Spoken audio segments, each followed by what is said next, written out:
देखिए हर खबर यहीं पर, सब्सक्राइब कीजिए TV9 भारतवर्ष।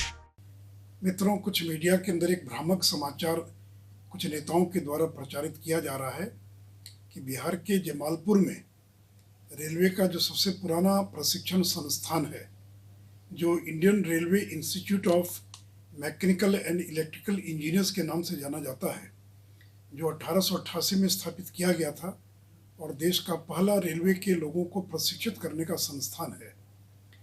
और यह प्रचार किया जा रहा है कि इसको बंद किया जा रहा है या उसको लखनऊ शिफ्ट किया जा रहा है।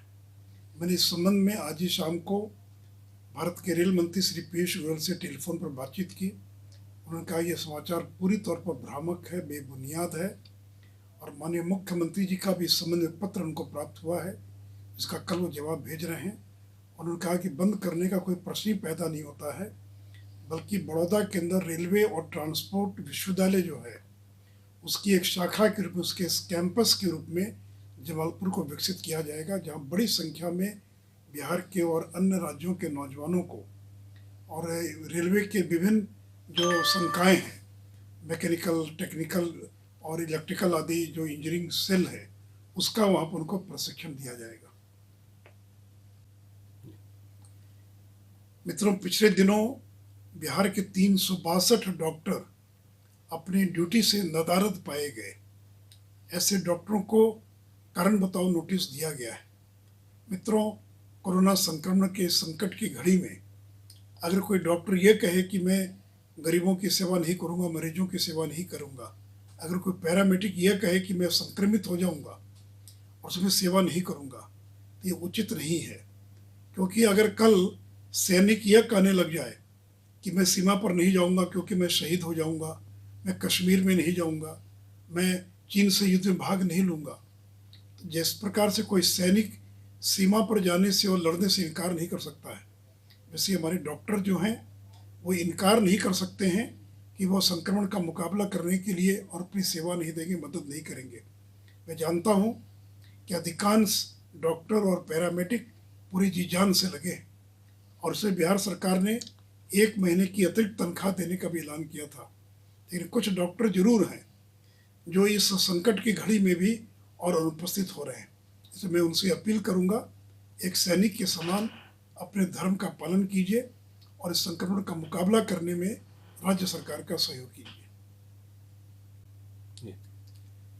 मित्रों, महाराष्ट्र के अंदर शिवसेना पार्टी का जो मुख्य पत्र सामना है, उसके अंदर बिहार के मुख्यमंत्री श्री नीतीश कुमार और यूपी के मुख्यमंत्री श्री योगी आदित्यनाथ जी के बारे में जिस प्रकार की टिप्पणी की है, यह अत्यंत निंदनीय है। मैं इसकी कड़े शब्दों में भर्त्सना करता हूँ और मैं अपील करूँगा महाराष्ट्र की सरकार से और शिवसेना के नेताओं से कि आपदा की इस घड़ी में किसी प्रकार की कोई राजनीति नहीं होनी चाहिए। और जो मुंबई में और महाराष्ट्र में जो बिहार के लोग फंसे हैं, उनके लिए जितनी ट्रेनें वो चलाना चाहेंगे हम उनकी स्वीकृति प्रदान कर रहे हैं और आगे भी हम स्वीकृति प्रदान करेंगे। इसलिए श्रमिकों की वापसी के मुद्दे पर कोई आरोप प्रत्यारोप, कोई टीका टिप्पणी नहीं होनी चाहिए। और इसलिए मैं फिर से एक बार शिवसेना की जो महाराष्ट्र जिसमें कांग्रेस भी शामिल है, उस सरकार से मैं अपील करूंगा, क्योंकि ये प्रचार किया गया कि बिहार सरकार स्वीकृति नहीं दे रही है। जितने भी ट्रेनों का प्रस्ताव आया महाराष्ट्र से, हम लोगों ने स्वीकृति देने का काम किया और आगे भी हम स्वीकृति देंगे। इसमें मैं अपील करूंगा उद्धव ठाकरे जी से कि श्रमिकों की वापसी के मुद्दे पर कोई राजनीति नहीं होनी चाहिए।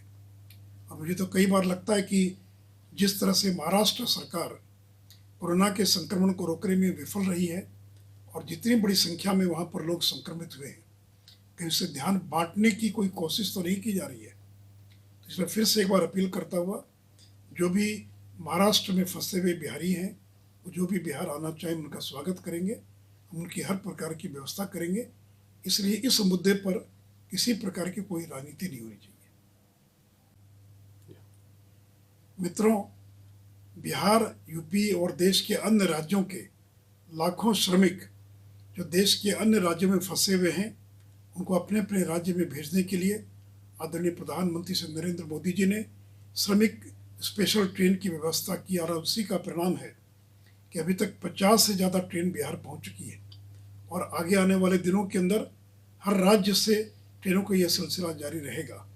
तो जहाँ एक और श्रमिक बिहार आ रहे हैं अन्य राज्यों से, वहीं भारत के बाहर अन्य देशों में फंसे जो श्रमिक हैं, अन्य भारतीय हैं, उनको लाने का भी वंदे भारत मिशन के नाम से और प्रधानमंत्री जी ने मिशन प्रारंभ किया है।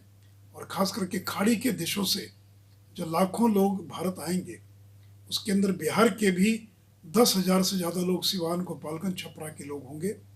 हम उनकी भी व्यवस्था करेंगे, उनकी भी हम चिंता करेंगे। और गया एयरपोर्ट पर चार्टर प्लेन या विशेष प्लेन जो है, उनसे वो सारे लोग यहाँ पर आएंगे। तो मित्रों, कल जो लोग मजाक करते थे और कहते थे कि 500 बस भेज देंगे, 50 ट्रेन का किराया दे देंगे, क्या अब वो ये दावा करेंगे कोई चार्टर प्लेन भेजने वाले खाड़ी के देशों से लोगों को बुलाने के लिए? तो मित्रों, नरेंद्र मोदी की सरकार और बिहार में नीतीश कुमार की सरकार ये गरीबों के दुख दर्द को जानती है। और इसलिए जो भी बिहारी, चाहे वो बिहार के बाहर हो कहीं फंसा हुआ या हिंदुस्तान के बाहर हो, एक एक व्यक्ति को जो आना चाहते हैं उनको लाने की जिम्मेवारी हमारी है और हम उनकी पूरी चिंता करेंगे।